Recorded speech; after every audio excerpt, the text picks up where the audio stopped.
हो कैसो बैठो रे आलस में, मुख से राम कहो ना जाए। तू कैसो बैठो रे आलस में, मुख से राम कहो ना जाए। ई मुख से राम कहो ना जाए, तो से राम कहो ना जाए। तो राम कहो ना जाए, तो से राम कहो ना जाए। ओ कैसो बैठो रे आलस में, मुख से राम कहो ना। बालापन तिन खेल गवायो, बालापन सब खेल गवायो। आई जवानी मगन भई अखियां, आई जवानी मगन भई अखियां। सुबह शाम कामों कर पायो, सुबह शाम कामों कर पायो। एक घड़ी ना हरि को पायो, एक घड़ी ना हरि को पायो। व्यर्थ समय यु गवायो, हो कैसो बैठो रे आलस में, मुख से राम कहो ना जाए। अंत समय मल मल पछतायो, अंत समय मल मल पछतायो। धन दौलत कछु काम न आयो, धन दौलत कछु काम न आयो। सुहद पुत्र कछु काम न आयो, पुत्र कछु काम न आयो। बीत गए दिन भजन बिना रे, बीत गए दिन भजन बिना रे। व्यर्थ समय यु गवायो, कैसो बैठो रे आलस में, तो से राम कहो ना जाए। तू कैसो बैठो रे आलस में, तो से राम कहो ना। कभी विचार किया आपने क्या? अभी गंदी बातें शुरू कर दें तो रात भर नींद नहीं आती, पूरी रात नींद नहीं आती।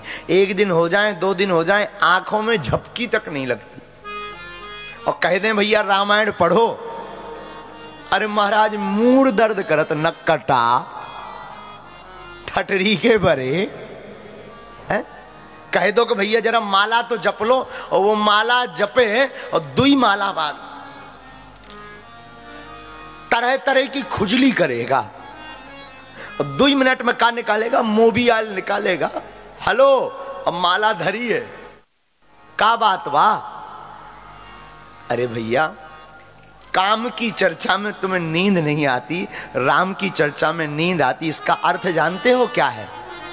जानते हो क्या है? तुम्हारे भीतर पाप बहुत हैं, पुण्य कम है। पाप को लगता है कि अगर ये सीताराम जपेगा तो हमको होम खाली करना पड़ेगा, ये घर खाली करना पड़ेगा। तो पाप का कर, जैसे ही तुम कथा सुनने आओगे तो बढ़िया नींद आएगी। ऐसा लगेगा कि काश थोड़ा बिस्तर और चल जाता और यहीं पर बिस्तर और मिल जाता। हाय हाय हाय। एक बार हम हरियाणा में कथा की, भारत में, तो हरियाणा में एक मोटा सा चेला रहा, 2.5-3 क्विंटल का, 200-300 केजी का। और मोटा चेला और इससे भी मोटा बड़ा आदमी। तो वो हमने कथा सुनाई उसको, राम भागवत कथा। तो पहले दिन, दूसरे दिन, तीसरे दिन वो कथा में आए और सो जाए। रोज जैसी कथा की आरती होवे और ऐसे आंखें बंद। जब कोई बगल वाला धक्का दे के कथा हो गई तो वो कहे इतनी जल्दी हो गई। तो जब उसे बताएं कि इतनी जल्दी नहीं, पूरा 5 घंटा हो गया है, घंटा को और हो जाती, 1 आध घंटा और कर देते। उनका नक कटा, चौथे दिन हमारा दिमाग खराब हो गया। हमने कहा जजमान ही कथा नहीं सुनेगा तो दक्षिणा कौन देगा। तो हमने रात को बुलाया, हमने कहा यहाँ आओ, कम हियर माय डियर। तो वो बोले क्या बात हो गुरुजी। हमने कहा एक बात बताओ, तुम कथा सुनत हो कि सोत हो। पता है वो क्या बोला? चरण पकड़ के बोला गुरुजी माफ करना, 7 दिन की कथा क्या 20 दिन की नहीं हो सकती? हमने कहा कारण बताओ 20 दिन की क्यों करवानी? बोला दक्षिणा तुम तिवल ले लो और आप कहो जितनी और कथाएं हैं ना यहीं के लिए बुक कर दो। हमने कहा कारण तो बताओ। बोला गुरुजी जिंदगी निकल गई, नींद लाने के लिए विदेशी दवाई खा ली पर एक भी गोली असर नहीं की। एक तुम्हारी कथा ऐसी है।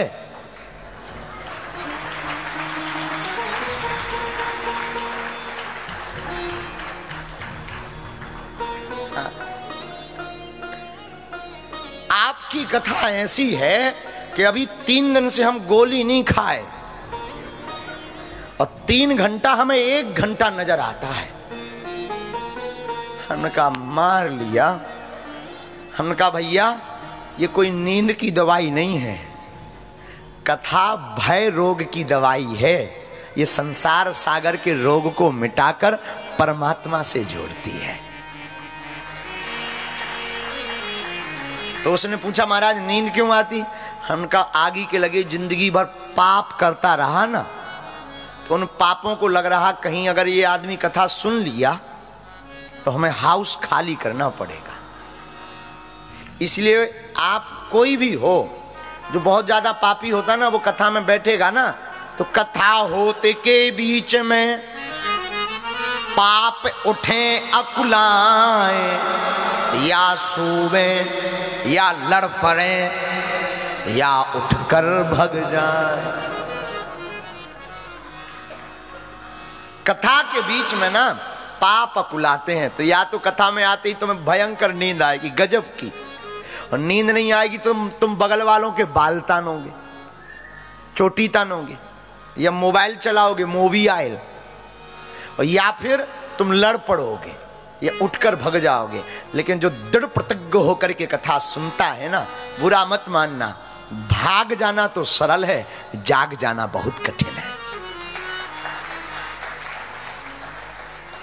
भागना तो बहुत सरल है पर जागना बहुत कठिन है। इसलिए भागो मत, क्या करो? जागो, प्रभु की भक्ति के लिए जगो।